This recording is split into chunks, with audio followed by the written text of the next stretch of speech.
معزز و مکرم علماء کرام، بزرگان دین، نوجوان دوستو، پردہ نشین خواتین، اللہ رب العالمین کا بے پائے احسان و کرم ہے جس کی توفیق سے ہم اور آپ اس دنیا کے اندر اسلام پر اور ایمان پر ثابت قدم ہے۔ اللہ سے دعا ہے اللہ تعالی ہمیں تا حیات اسلام پر اور ایمان پر ثابت قدمی عطا فرمائے اور اللہ کے نبی صلی اللہ علیہ وسلم کی سنت کے مطابق چلنے کی توفیق عطا فرمائے اور ہمارا خاتمہ ہو تو خاتمہ بالخیر فرمائے، آمین۔ محترم سامعین، یہ مہینہ شعبان کا مہینہ چل رہا ہے، کچھ ایام مزید باقی ہے، اس کے بعد جو مبارک مہینہ جسے ہم اور آپ رمضان مبارک کا مہینہ کہتے ہیں وہ آنے والا ہے۔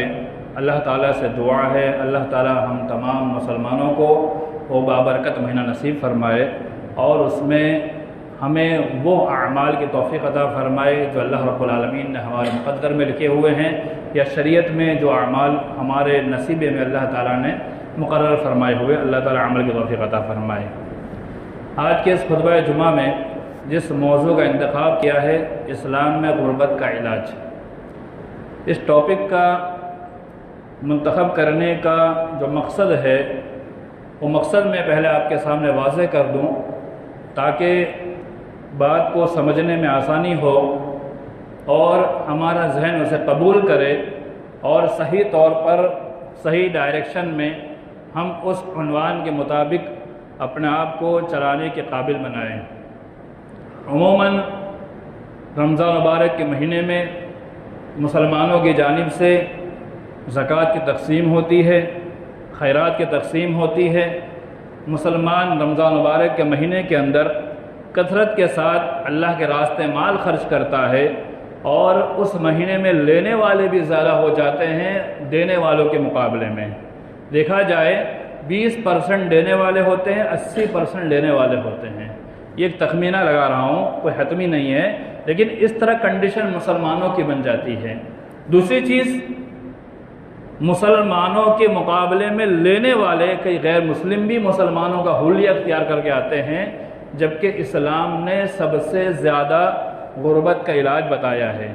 اسلام ہی وہ مذہب ہے جس نے مسلمانوں کو اس کنڈیشن پر رکھا ہوا ہے کہ مسلمان ہر حال میں خوشحال نظر آتا ہے، لیکن غیر قوم کو بھی جب مانگنے کی ضرورت پیش آتی ہے وہ مسلمانوں کا حلیہ اختیار کرتے ہیں اور مانگتے نظر آتے ہیں۔ تو اس سے معلوم ہوا کہ مسلمانوں نے اپنی شبیہ، اپنی پہچان کتنی بگاڑ رکھی ہے کہ کسی کو مانگنے کی ضرورت بھی پیش آئے تو مسلمانوں کا حلیہ اختیار کرتا ہے اور مانگنے نکل پڑتا ہے۔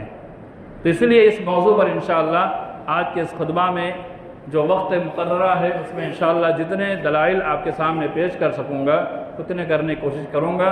اللہ سے دعا ہے اللہ تعالیٰ سب سے پہلے مجھے عمل کی توفیق عطا فرمائے اور پھر تمام سامعین کو عمل کی توفیق عطا فرمائے، آمین۔ محترم سامعین، قرآن مجید کی آیت آپ کے سامنے تلاوت فرمائی، وَمَا مِن دَابَّةٍ فِي الْأَرْضِ إِلَّا عَلَى اللَّهِ رِزْقُهَا۔ اللہ رب العالمین خود کہتا ہے، 12واں پارہ کی شروعات یہیں سے ہوتی ہے۔ اللہ کہتا ہے وَمَا مِن دَابَّةٍ فِي الْأَرْضِ إِلَّا عَلَى اللَّهِ رِزْقُهَا۔ زمین پر چلنے والے، یہاں صرف دابہ سے مراد چوپائے نہیں بلکہ دابہ سے مراد ہوتا ہے زمین پر رینگنے والے، چلنے والے، چاہے وہ 2 پیر والے ہو، 4 پیر والے ہو، 10 پیر والے ہو، سینکڑوں پیر والے ہو، زمین پر چلنے والے، چاہے انسان ہو، چاہے جانور ہو، چاہے چرند ہو، پرند ہو، آسمان پہ اڑ کر کھانے والے ہو یا سمندر کے اندر تیر کر کے کھانے والے ہو، ہر طرح کے جاندار جو زمین پر چلنے والے، یا خصوصاً اللہ تعالیٰ بتا رہا ہے وَمَا مِن دَابَّةٍ فِي الْأَرْضِ إِلَّا عَلَى اللَّهِ رِزْقُهَا۔ اب ایک بات میں نے ایک بات اور بڑھائی، چاہے وہ پانی میں چلنے والے ہو، اس لیے بڑھائی کہ کوئی یہ اعتراض پیدا کر سکتا ہے کہ اللہ تعالیٰ نے تو صرف زمین میں چلنے والوں کی بات کی تو سمندر کے جانور کہاں جائیں گے؟ تو تو جب کبھی اسلام کے اندر کوئی بات عام کہی جاتی ہے وہ صرف زمین کے لیے خاص نہیں بلکہ چلنے والے یا پیر والے جتنے بھی جانور ہیں وہ سب کے سب اس کے اندر داخل ہو جاتے ہیں، چاہے وہ کسی بھی کنڈیشن میں چلنے والے ہو۔ وَمَا مِن دَابَّةٍ فِي الْأَرْضِ، اللہ نے کہا زمین میں رینگنے والے کسی بھی قسم کے جانور، إِلَّا عَلَى اللَّهِ رِزْقُهَا، اس کے رزق کی ذمہ داری انسان کی ذات کی نہیں۔ اللہ کہتا ہے إِلَّا عَلَى اللَّهِ، اللہ تعالیٰ نے اس کی ذمہ داری اپنے اوپر لے لی، کہا اس کو رزق دینے کی ذمہ داری مجھ پر ہے۔ اللہ کہتا ہے یعنی اس کو رزق کون دیتا ہے؟ اللہ کہتا ہے اللہ رب العالمین کی ذمہ داری ہے۔ جب علی اللہ کے ساتھ لفظ علی آ جائے یعنی اللہ رب العالمین نے اپنے اوپر واجب کر لیا کہ زمین پر چلنے والے جو بھی انسان ہو یا جانور کوئی بھی ہو اس کو رزق اللہ تعالیٰ ہی دیتا ہے، اس کے علاوہ کوئی رزق نہیں دے سکتا۔ اللہ کے نبی صلی اللہ علیہ وسلم کی بہت واضح حدیث جو ہمارے سمجھنے کے لیے بہترین ہے۔ اللہ کے نبی صلی اللہ علیہ وسلم فرمایا لو انکم تتوکلون علی اللہ حق توکلہ، کہ اگر تم اللہ تعالیٰ پر ایسا بھروسہ کرتے ہو جیسا اللہ تعالیٰ پر بھروسہ کرنے کا حق ہے، حدیث کے الفاظ حق توکلہ، جیسا وما قدر اللہ حق قدرہ، اللہ کو انہوں نے پہچانا ہی نہیں جیسے اللہ کو پہچاننے کا حق تھا۔ حق یعنی جو اس کے اوپر واجب تھا، اللہ رب العالمین پر بھروسہ ایسے کرنا تھا جیسے اللہ پر بھروسہ کرنا واجب تھا، حق توکل۔ اب توکل کی میں تھوڑی وضاحت کر دوں گا کہ کچھ لوگ یہ سمجھ سکتے ہیں توکل یعنی ہاتھ باندھ کے بیٹھ جاؤ، نہیں۔ توکل میں دو چیز ہیں، ایک ہے اللہ رب العالمین پر مکمل بھروسہ کر لینا کہ اللہ تعالیٰ ہی ساری چیز پوری کرتا ہے، اس کا مطلب یہ نہیں انسان ہاتھ باندھ کے بیٹھ جائے۔ ایک بخاری کی روایت پیش کرتا ہوں، اللہ کے نبی صلی اللہ علیہ وسلم کے پاس ایک اونٹ لے کر کے صحابی رسول آئے اور ایسے چھوڑ دیا۔ اللہ کے نبی صلی اللہ علیہ وسلم فرمایا کہ تم نے اس کو باندھا؟ کہا نہیں۔ کہا کیوں نہیں باندھا؟ کہا اس کو اللہ کے بھروسے میں نے ایسے ہی چھوڑ دیا۔ تو اللہ کے نبی صلی اللہ علیہ وسلم نے فرمایا پہلے اس کو باندھو اور باندھنے کے بعد پھر اللہ پر بھروسہ کرو۔ تو معلوم ہوا کہ توکل اس کے ساتھ اسباب ضروری ہے۔ اللہ تعالیٰ نے کہا اللہ پر توکل کرنا، تو توکل یعنی یہ توکل کرنا کہ ہم محنت کرتے ہیں، ہم کوشش کرتے ہیں، ہم زمین میں چلتے ہیں، دوڑتے ہیں، لیکن اللہ تعالیٰ پر بھروسہ ہونا چاہیے۔ میں محنت کر رہا ہوں، کوشش کر رہا ہوں، تلاش کر رہا ہوں، چل رہا ہوں، پھر رہا ہوں، جا رہا ہوں، تو اللہ تعالیٰ پر اتنا بھروسہ کہ اللہ تعالیٰ اس کو روزی ضرور دے گا۔ اسی حدیث کے اگلے الفاظ لَأَرْزُقُكُمْ كَمَا تَرْزُقُ الطَّيْرُ، اگر تم اللہ تعالیٰ پر ایسا بھروسہ رکھتے ہو جیسا بھروسہ رکھنے کا حق ہے تو اللہ تعالیٰ تم کو رزق دے گا جیسے وہ پرندوں کو رزق دیتا ہے۔ مثال دیکھیے بخاری کی روایت ہے یرزق الطیر، جیسے اللہ رب العالمین آسمان میں اڑنے والے پرندے، صبح سویرے جب ہم فجر پڑھ کے نکلتے ہیں تو ہمیں پرندوں کی چہچہاہٹ نظر آتی ہے، وہ پیڑ سے یا جہاں بھی کہیں ٹھہرتے ہیں وہ صبح صبح نکلتے ہیں اور اڑ کر کے پورے دن وہ گھومتے ہیں، اپنا رزق تلاش کرتے ہیں، دن بھر اللہ تعالیٰ نے ان کے مقدر میں جو روزی لکھی ہے اتنا رزق لے کر کے وہ شام کو واپس اپنی جگہ پر پہنچ جاتے ہیں۔ تو جیسے پرندوں کو اللہ رزق دیتا ہے ویسے اللہ کہتا ہے تم مجھ پر بھروسہ کرو گے میں تمہیں رزق دوں گا۔ تو اس سے معلوم ہوا کہ اللہ تعالیٰ پر بھروسہ رزق کے لیے ضروری ہے۔ اگر کوئی انسان اللہ پر بھروسہ نہیں کرتا ہے، اپنی ذات پر بھروسہ کرتا ہے، آپ غیر قوم کو دیکھیے، وہ بھی یہ نہیں کہتی کہ میں اپنی محنت سے کماتا ہوں، وہ بھی کہتی ہے اوپر والا دیتا ہے، گرچہ وہ آستہ مانتے ہیں، غیر کے اندر وہ کہتے ہیں اللہ کی آستہ ہے، یہ ہے وہ ہے، لیکن کہتے ضرور ہے کہ روزی ہمیں وہی دیتا جو اوپر والا ہے۔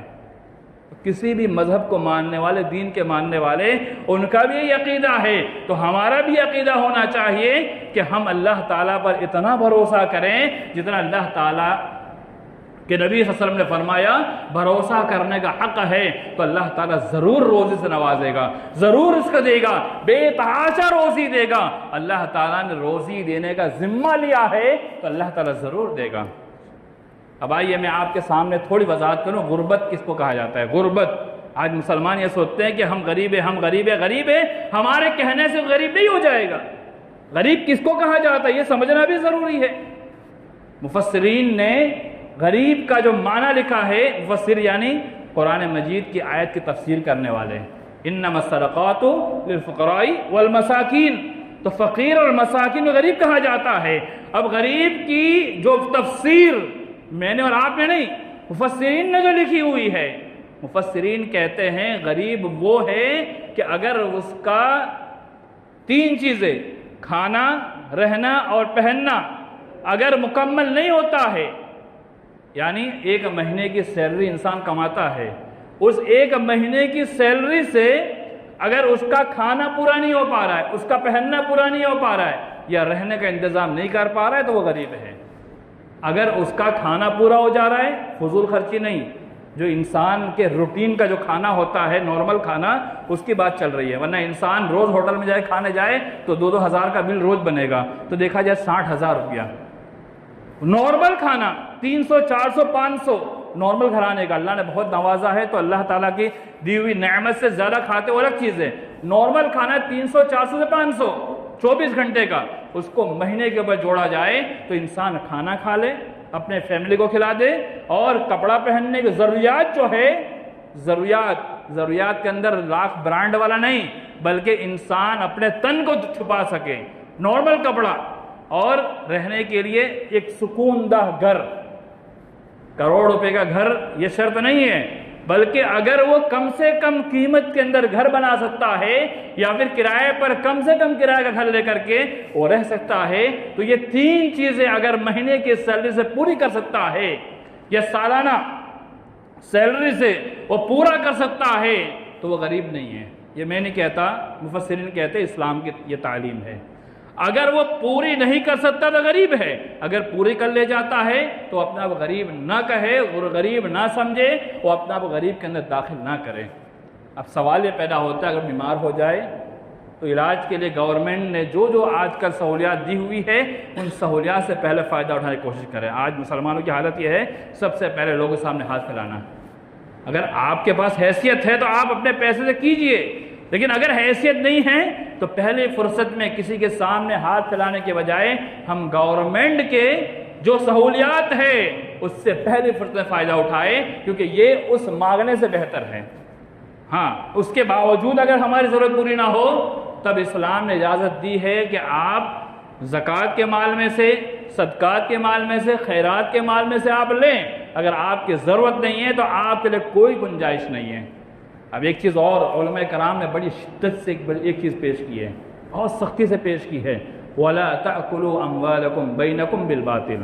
میں سیریس ہو کے بیان کر رہا ہوں، سوچنا سمجھنا میرے ایمان والے بھائیوں، جہاں تک میری آواز جا رہی ہے، اللہ کی قسم ہم حلال کھا رہے یا حرام کھا رہے اس پر غور کرنا۔ اللہ کہتا ہے تمہارے درمیان باطل طریقے سے مال کو مت کھاؤ۔ علماء لکھتے ہیں اگر آپ زکوٰۃ لینے کے حقدار نہیں ہیں، اس کے باوجود اگر آپ زکوٰۃ لیتے ہیں، علماء کہتے ہیں حرام کھاتا ہے، حرام کھاتا ہے۔ کیوں؟ اسلام نے زکوٰۃ کے 8 مصارف بیان کر دیے۔ اب ان 8 مصارف کے علاوہ جو اس کا حقدار نہیں ہے، جو جس کی ضرورت وہ لینے کی نہیں ہے، اس کے باوجود اگر وہ زکوٰۃ لیتا ہے، اور حدیث کے اندر آتا ہے کہ وہ جو مال زکوٰۃ کا ہے اس کو ہم بہت اچھا سمجھ کے لے رہے ہیں، کہا وہ مال کو پاک کرنے کا ایک ذریعہ ہے، اور یہ اوساخ الناس سے تعبیر کیا ہے۔ اوساخ انسان کے جسم پہ لگی ہوئی میل کچیل، اسلام نے تعبیر کیا، میں نہیں کہتا ہوں، حدیث کہتی ہے یہ اوساخ الناس، یہ زکوٰۃ کا مال جو ہے، مال جو ہمارے پاس ہے اس کے میل کچیل اس کو صاف کرنے کے لیے دی جاتی ہے، تو اس کو وہی استعمال کرے جو حقیقت میں ضرورت مند ہے۔ بلا ضرورت، بلا وجہ اس کا استعمال کرنے والا علماء کرام نے لکھا وہ حرام کا مال کھاتا ہے، اس کے لیے اس کی ضرورت نہیں ہے تو وہ کسی اور کا مال بھی ہڑپ رہا ہے، اور جس کا حق تھا اس حقدار تک وہ حق نہیں پہنچ رہا ہے، اور جس پر یہ حق نہیں تھا لینا وہ مال لے رہا ہے۔ اب سوال ایک اور پیدا ہوتا ہے کہ جس کے پاس مال ہو، جائیداد ہو، آج کل ہم دیکھتے ہیں 10-10 بیگھہ زمین ہے، معاف کرنا میری بات تھوڑی سخت ہے، لیکن اللہ کی قسم میں کسی کو طنز کرنے نہیں کہہ رہا، بلکہ مقصد یہ ہے انہیں غلط کام سے بچایا جائے، صحیح راستے پہ لے جایا جائے، کیونکہ اللہ کی قسم علماء کرام نے لکھا کہ اگر کوئی برائی کرتا ہے آپ کو معلوم ہے، آپ نہیں روکتے ہیں، آپ بھی گنہگار ہیں۔ یہ میں نہیں کہتا، آپ ریاض الصالحین اٹھا کے دیکھیں، امام نووی رحمہ اللہ نے پوری وضاحت کی ہے کہ اگر آپ کو معلوم ہو جائے یہ غلط ہے، گناہ ہے، غلط پر چل رہے ہیں، اس کے باوجود اگر خاموش ہے، نہیں روک رہے، نہیں بول رہے، آپ بھی گنہگار ہے، اسی عذاب میں آپ بھی شامل ہے جس عذاب کا شکار وہ انسان خود ہو رہا ہے۔ تو جس کے پاس 10-10 بیگھہ زمین، وہ بھی زکوٰۃ مانگنے بیچارہ۔ ایک حدیث آپ کے سامنے پیش کرو، امام ابو داؤد کی روایت بہت جامع ترین حدیث ہے، اس کے ایک ایک الفاظ پر غور کریں گے ہمارے رونگٹے کھڑے ہو جائیں گے، اور اس حدیث کے اندر ہمارے لیے کافی تعلیمات موجود ہے، کافی سیکھنے کی چیزیں بھی ہیں۔ بعض علماء کرام نے اس کو ضعیف کے درجے میں رکھا ہے، لیکن تحقیق کرنے پر معلوم ہوتا ہے، علامہ البانی رحمہ اللہ نے اس کو صحیح ابو داؤد اور اپنی صحیحہ کے اندر حسن درجے سے بیان کیا ہے۔ حضرت انس رضی اللہ تعالیٰ عنہ حدیث کے راوی ہے، ابو داؤد کے اندر یہ حدیث موجود ہے، ترمذی ابن ماجہ کے اندر موجود ہے۔ حضرت انس رضی اللہ تعالیٰ عنہ بیان کرتے ہیں کہ اللہ کے نبی صلی اللہ علیہ وسلم کے پاس ایک شخص آیا اور آ کر کے اس نے سوال کیا، سوال سے مراد اس نے اپنی حاجت پیش کی اور اللہ کے نبی صلی اللہ علیہ وسلم سے کچھ مانگنا چاہا۔ اللہ کے نبی صلی اللہ علیہ وسلم نے اس کو کہا کہ تیرے گھر میں سامان کچھ ہے، تیرے گھر میں کچھ سامان ہے؟ کہاں ہے؟ صرف 2 چیزیں ہیں۔ کہاں کیا ہے؟ کہاں ایک ایسی چادر ہے جس کو میں آدھی بچھاتے ہیں ہم لوگ، ہمارے گھر والے۔ سامان دیکھیے ہمارے پاس 10-10 بیگھہ زمین ہوتی ہے، کہاں کتنا ہے؟ ایک چادر ہے، کہاں اس کے ایک حصے کو ہم بچھا کر سوتے ہیں اور اس کا آدھا حصہ ہم اوڑھتے ہیں، اور ایک برتن ہے، اس کے علاوہ کچھ نہیں ہے۔ اللہ کے نبی صلی اللہ علیہ وسلم نے کہا کہ جاؤ اس چادر کو لے کر آؤ، وہ چادر کو لے کر آؤ۔ وہ شخص چادر کو لے کر آتا ہے، اللہ کے نبی صلی اللہ علیہ وسلم نے فرمایا، صحابہ کے سامنے اعلان کیا، کون اس کو خریدے گا؟ حراجی جو ہوتی ہے نا ہمارے ہاں، جیسے زمین کی حراجی، پھر سیزن کے اعتبار سے آم کی حراجی، اس میں بولی لگتی ہے، وہی طریقے پر کون خریدے گا؟ ایک صحابی رسول اٹھے، کہا میں اس کو 1 درہم میں خریدوں گا، 1 درہم۔ اللہ کے رسول صلی اللہ علیہ وسلم نے کہا دوسری بار، بعض راوی بیان کرتے تیسری بار، کہ کون اس سے زیادہ دے گا؟ جو ہمارے یہاں طریقہ ہوتا ہے حراجی کے اندر، کون اس سے بڑھے گا؟ کہا اس سے بڑھ کر کون دے گا؟ دوسرے صحابی رسول اٹھتے ہیں، کہتے ہیں میں 2 درہم دوں گا۔ اللہ کے نبی صلی اللہ علیہ وسلم نے 2 درہم کے اندر اس چادر کو وہ صحابی کو دے دیا، اور 2 درہم ان سے لیے، اس آدمی کو دیا، کہا 1 درہم کا سامان خریدو اپنے گھر کے چلانے کا اور اپنے گھر بھیج دو، اور 1 درہم کا کلہاڑا جس کو لکڑی کاٹنے استعمال کیا جاتا ہے، اللہ کے نبی صلی اللہ علیہ وسلم نے اس سے کہا وہ لے کر آؤ۔ وہ آدمی 1 درہم کا خرید کے لایا۔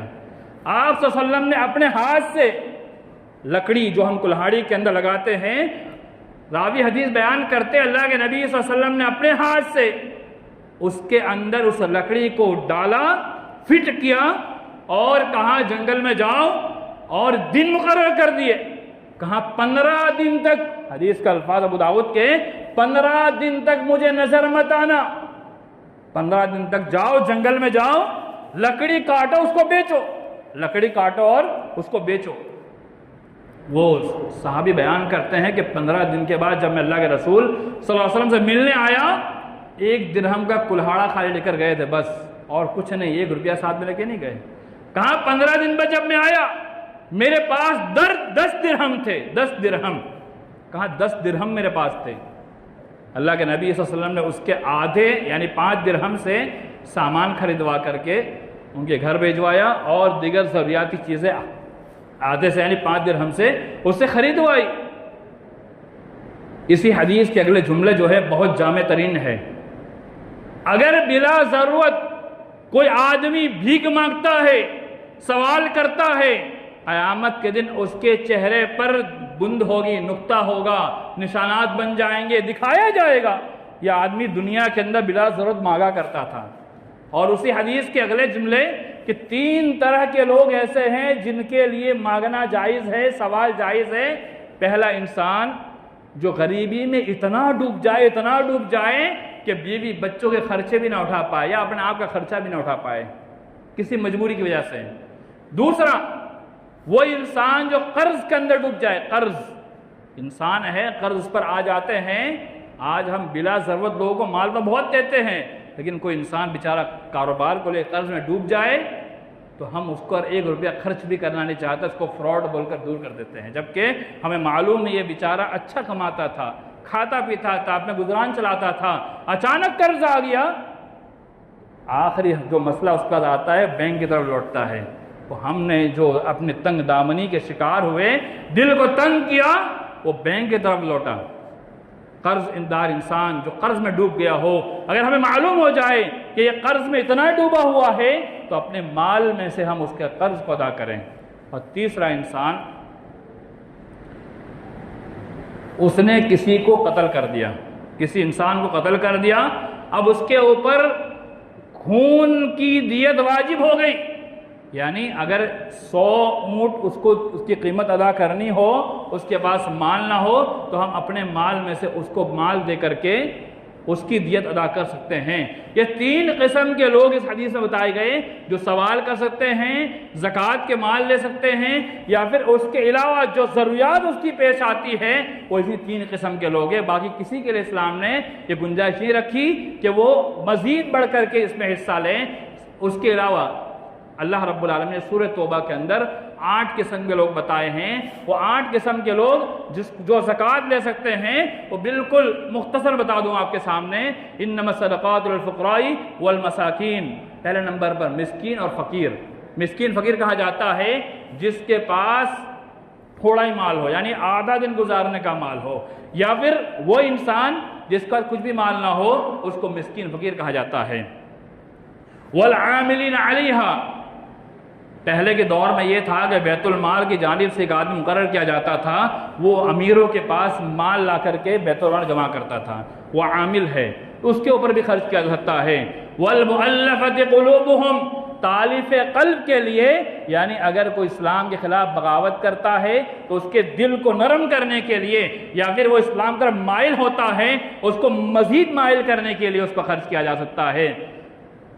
اور والغارمین، جو زکوٰۃ تلے ڈوب جائے، اس کے علاوہ جو غلام بنا ہوا ہو اسے آزاد کرنے کے لیے، یا قید میں جو بیچارہ پریشان ہو اسے باہر نکالنے کے لیے۔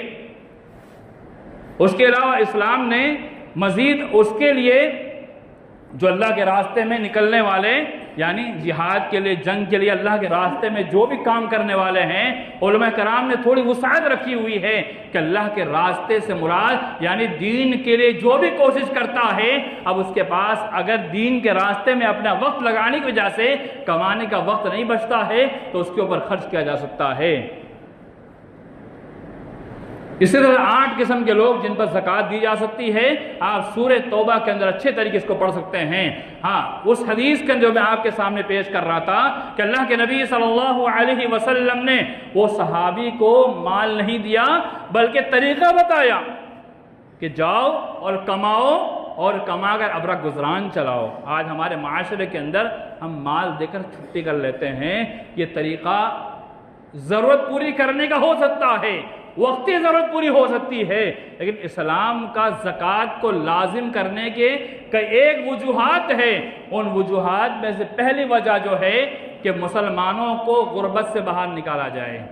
دوسری وجہ، وہ انسان پریشانی میں ہے، اس پریشانی سے نجات مل جائے۔ اور تیسری وجہ کہ اس کے ساتھ جو معاملات ہو رہے ہیں ان معاملات سے وہ انسان باہر آ جائے۔ اس طرح سے اسلام نے زکوٰۃ کو واجب کیا ہے، ورنہ حضرت عمر رضی اللہ تعالیٰ عنہ کے زمانے میں غور کیا جائے تو زکوٰۃ لینے والے کم سے کم ہو گئے تھے۔ اس کے علاوہ حضرت عمر بن عبد العزیز، ان کی خلافت میں، ان کے دور کے اندر مورخین لکھتے ہیں زکوٰۃ لینے والا کوئی نہیں تھا۔ یہ حقیقت ہے، دنیا کے اندر زکوٰۃ لینے والے کوئی نہیں بچا تھا۔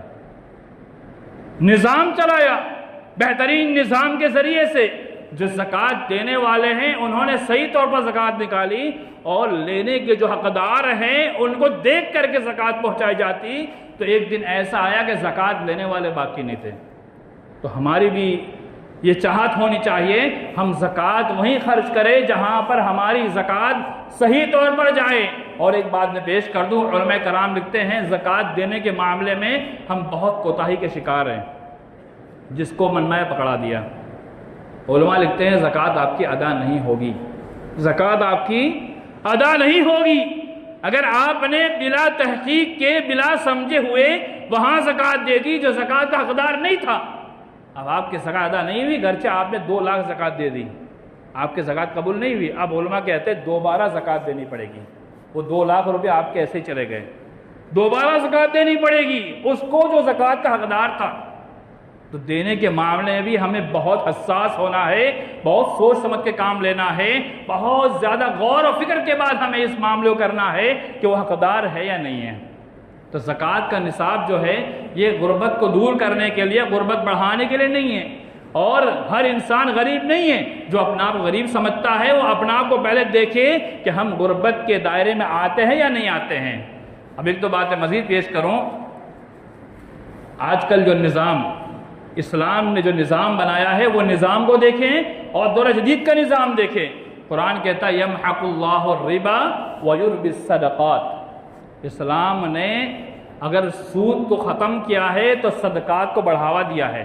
قرآن کہتا ہے، آج آپ دیکھیے آئے دن آپ کے فون پر کال آتا ہے کمپنی کی طرف سے کہ آپ کے نام پہ ہم نے 2 لاکھ 3 لاکھ روپے کے آپ لون کے ایلیجیبل ہو، آپ لون لے سکتے ہو۔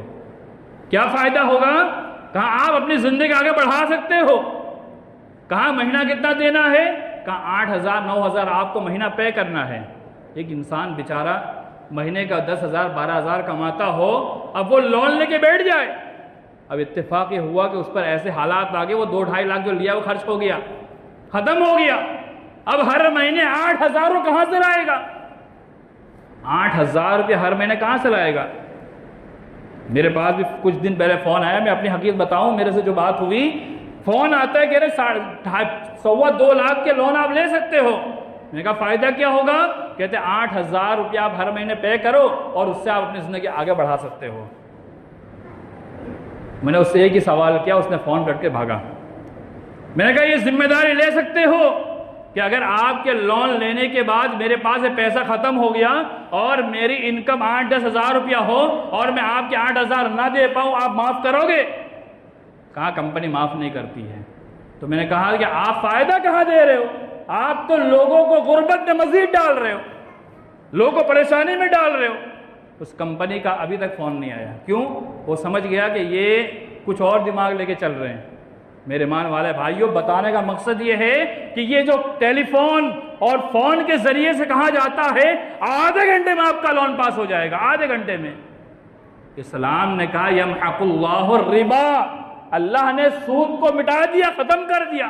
یہ سود جو ہے غربت کو بڑھانے کا سب سے بڑا ذریعہ ہے، اور اس کے مقابلے میں صدقات کو لایا ہے۔ ایسا نہیں ہے کہ سود کو ختم کیا، لون کو ختم کیا تو اس کے مقابلے میں الٹرنیٹ نہیں دیا، ایسا نہیں ہے، الٹرنیٹ دیا ہے۔ اگر آپ ڈوب گئے ہو، پریشانی میں آ گئے ہو، آپ پوری طور پر کاروبار میں ڈوب گئے ہو، آپ کا کچھ نہیں بچا ہے، تو آج مسلمان سود لینا تو گوارہ کرتا ہے، صدقات لینا گوارہ نہیں کرتا۔ جبکہ اسلام نے سود کے ایک قباحت، معاف کرنا میری مائیں بہنیں، گاؤں کے اندر ایسے لفظ بولنے میں مجھے حقیقت میں شرم آتی ہے۔ کیوں؟ میں جن کے سامنے چھوٹے سے بڑا ہوا، یا میری مائیں بہنیں بھی ہے جن کے سامنے ہم چھوٹے سے بڑے ہوئے، ہم سے عمر میں 30 سال بڑی خواتین بھی ہے، سنتی ہے، اپنی زبان سے اس جملے کو ادا کرنا شرم محسوس ہوتی ہے۔ لیکن جب بات آئی تو میں بتا دوں، حدیث کے اندر آیا ہے کہ سود کا ادنا سے ادنا درجہ اپنی سگی ماں کے ساتھ زنا کرنے کے برابر ہے۔ اللہ اکبر! سود کا، بیاج کا ادنا سے ادنا درجہ، صحیح روایت مصدر حاکم کی، اپنی سگی ماں کے ساتھ نکاح کرنے کے، بعض علماء لکھا زنا کرنے کے برابر ہے۔ ایسے جملے زبان سے بولنے میں اچھے نہیں لگتے، لیکن مجبوری ایسی ہے کہ مسلمانوں کی حالت ایسی بن چکی ہے کہ ایسے کلمات کو بولنے پر مجبوراً پڑتا ہے کہ مسلمان کہاں جا رہا ہے۔ یہ میں نہیں کہتا، شریعت کہتی ہے۔ پہلے فرصت میں اگر حالات خراب ہو جائے، کنڈیشن خراب ہو جائے، صدقات کے مال سے اپنے گزران کو چلانا شروع کریں۔ اگر آپ زکوٰۃ کے حقدار بنتے ہیں، زکوٰۃ کا مال لے، اس کو لینے میں کوئی شرم نہیں، کوئی قباحت نہیں، بلکہ بیاج لینے میں، سود لینے میں ہمیں قباحت ہونی چاہیے، ہمیں شرم محسوس ہونی چاہیے۔ وہ گندا ہے، ناپاک ہے، پلید ہے، برا ہے، ایسی چیزیں بچنا چاہیے۔ اللہ سے دعا اللہ تمام مسلمانوں کو صحیح راستے پہ چلنے کی توفیق فرمائے، آمین۔ الحمدللہ وحدہ والصلاۃ والسلام علی من لا نبی بعدہ، اما بعد۔ میں 2-4 باتیں پیش کر کے بات ختم کروں گا کہ آج ہمارے معاشرے کی ایک سچائی، ہمارے معاشرے کی ایک سچائی، وہ لڑکے جو اپنا آپ کو غریب کہتے ہیں، ہم ان کی طرف تھوڑا سا معائنہ کریں تو منشیات، نشے کی چیزوں میں جو حرام ہے، اسلام نے کہا رجسن، کہا رجسن، ناپاک، من عمل الشیطان، اور کہا یہ شیطان کے عمل میں سے، شیطان کا کام ہے، فجتنبو، اس سے بچ جاؤ۔ رجسن کہہ دیا، ناپاک، یعنی وہ چیز ناپاک ہو گئی، حرام ہو گئی۔ عمل شیطان کہہ دیا، علماء اصولین لکھتے ہیں، اصول فقہ کے بنانے والے، کہ جہاں عمل شیطان کہہ دیا جائے وہ چیز حرام ہو جاتی ہے، اور فجتنبو کا لفظ آ جائے کہاں وہ لازمی طور پر حرام ہو جاتی ہے۔ اب نشے کی چیز جسے اسلام نے حرام کیا ہے، آج مسلمانوں کے جوان لڑکے یا تو دھواں اڑانے میں یا پھر چبا کر کے، پی کر کے، کچھ لوگ یہ سمجھتے ہیں کہ جو پیا جاتا ہے، پیٹ میں اتارا جاتا ہے، پی کر وہی حرام ہے۔ اسلام نے کہیں نہیں کہا کہ پینے والا، کہا خمر۔ خمر کا معنی ہوتا ہے جس کے اندر ادنا سا بھی نشہ پایا جائے یا زیادہ نشہ پایا جائے، خمر کہا جاتا ہے۔ اگر کوئی یہ سمجھتا ہے پینے والی چیز، تو انسان کی ذاتی سوچ ہے، چاہے وہ چبایا جائے، چاہے وہ پیا جائے، یا پھر گولی کی صورت میں اگر اس کو منہ میں ڈال کر پانی کے ذریعے اتار دیا جائے، کیونکہ آج طرح طرح کی چیزیں ماڈرن دور کے اندر آ چکی ہے، وہ کسی بھی قسم کی حرام ہے۔ 100 روپیہ سے 150 روپیہ آج مسلمانوں کے نوجوان لڑکے اس کے اندر خرچ کر رہے ہیں۔ وہ کیسے غریب؟ کس نے غریب کہا؟ آج بڑی بڑی کمپنیاں آج امیر ہو رہی ہے، حرام کی کمپنیاں، گورنمنٹ نے اس کے اوپر سب سے ٹیکس لگایا۔ آپ دیکھیے بجٹ پاس ہوا، اس وقت کا نہیں، اس سے پہلے جو بجٹ پاس ہوا تھا اس میں آپ دیکھیے سب سے زیادہ ٹیکس کسی چیز پر مارا گورنمنٹ نے، تو نشے کی چیزوں میں مارا۔ کیوں؟ گورنمنٹ کو معلوم ہے سب سے زیادہ کمائی نشے کی چیزوں میں ہو رہی ہے، اور ہمارے مسلمان بچے، نوجوان لڑکے، ان کے ذریعے سے ان کمپنیوں کو امیر کیے جا رہے ہیں اور خود غریب ہوتے جا رہے ہیں۔ تو ایسے لوگوں کو زکوٰۃ خرچ کرنا یہ کیسے صحیح ہو سکتا ہے؟ کیونکہ وہ 150-200 روپے تو ایسے اڑا دے رہے ہیں دن کے۔ تو میرے مان والے بھائیوں، بتانے کا مقصد یہ ہے جو حرام ہے وہ حرام ہے۔ ہم مسلمان ہیں تو ہمیں ماننا پڑے گا۔ اگر ہم اپنے آپ کو مسلمان کہتے ہیں تو ہمیں اسلام کے دائرے کے اندر اپنے آپ کو آگے بڑھانا پڑے گا، اور غربت کے علاج کے طور پر اسلام نے مزید باتیں جو بتائی ہے اس میں انسان خود محنت کرے، جفا کشی کرے، محنت سے آگے بڑھیں اور بھیک مانگنے سے بچیں۔ اور حدیث کے اندر آتا ہے کہ بہترین ہاتھ وہ ہے جو اوپر ہے نیچے کے مقابلے میں، یعنی دینے والا ہاتھ لینے والوں سے بہتر ہے۔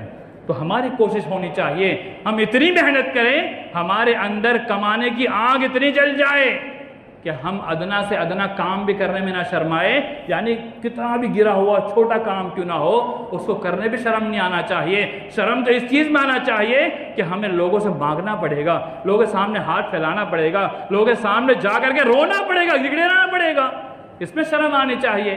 بلکہ اسلام نے تو یہ تعلیم دی، کماؤ، محنت کرو، نکلو، گھر میں سو مت۔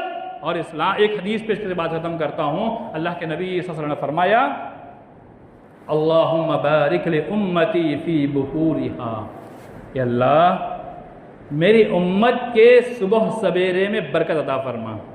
اکثر امت مسلمان کے لوگ اٹھتے کب ہیں؟ 9 بجے 10 بجے۔ اللہ کے نبی صلی اللہ علیہ وسلم کی دعا کہ صبح سویرے میں برکت عطا فرما، یعنی جو صبح سویرے اٹھ جاتا ہے، اٹھنے کے بعد چلو کوئی بات نہیں، جو کسان حضرات ہیں وہ تو صبح سویرے چلے جاتے ہیں۔ آپ دیکھیے پہلے ہمارے باپ دادا کھیتی کیا کرتے تھے، کتنی برکت ہوتی تھی، صبح فجر کے بعد کھیت میں نکل جاتے تھے، کتنی برکت ہوتی تھی۔ اور آج مسلمان 10 کروڑ کی زمین ہونے کے باوجود پریشان ہیں، 10 کروڑ کی زمین ہے، 20 کروڑ کی زمین ہے، پھر بھی پریشان، پھر بھی رو رہا ہے۔ رمضان کا مہینہ دیکھیے، لوگوں سے وہ کہتا پھرے گا مجھے زکوٰۃ دے دو، 10-10 بجے مسلمان اٹھتا ہے، صبح جلدی اٹھیے، اللہ تعالیٰ اس میں برکت نازل کرتا ہے۔ اور سب سے بڑی چیز اللہ کے راستے میں خرچ کرنے کی عادت بنائیے، اللہ تعالیٰ آپ کو مالدار بنا دے گا۔ حدیث قدسی ہے، حدیث قدسی یعنی اللہ تعالیٰ خود کہتا ہے انفق علیک، کہ تم اللہ کے راستے میں خرچ کرو، اللہ تعالیٰ تم پر خرچ کرے گا، یعنی تم پر خرچ کیا جائے گا، یعنی ہم اللہ کے راستے میں دیں گے، اللہ تعالیٰ ہمیں مزید دے گا۔ رزق میں برکت کے ایک اسباب ہے، ان میں سے استغفار، تقوی، گناہوں سے پرہیزگاری، اللہ تعالیٰ کی وہ چیزیں جس سے اللہ ناراض ہوتا ہے ان چیزوں سے بچ جانا، اللہ جن کام سے خوش ہوتا ہے ان کام میں اپنا کو لگا دینا، تو انشاءاللہ اللہ تعالیٰ ہمارے پاس مال کی فراوانی کرے گا، اور ہم اگر روز کما کر کے اپنا گزران چلا لیتے ہیں تو ہم خوش رہیں، ہم خوشحال ہیں، ہم خود کھا رہے ہیں، بیوی بچوں کھلا دے رہے ہیں، ہم خود اپنے کپڑے پہنتے بیوی بچوں پہنا دے رہے ہیں، ہمارے پاس رہنے گھر ہے، سمجھ لیجیے ہم غریب نہیں ہیں، اللہ کا شکر ہے، ہم کھاتے پیتے لوگ ہیں، اللہ تعالیٰ نے ہم کو نواز رکھا ہے، ہم زندگی خوشحال گزار رہے ہیں۔ اب لوگوں کے سامنے رونا بند کر دیجئے، ہم تو غریب ہے، فقیر ہے، محتاج ہے، پریشان ہے، رونے سے کبھی دن نہیں سدھرتے، بلکہ اپنے آپ کے اندر یہ حوصلہ پیدا کیجئے، احساس پیدا کیجئے ہمارے پاس دنیا کے سب کچھ چیزیں ہیں۔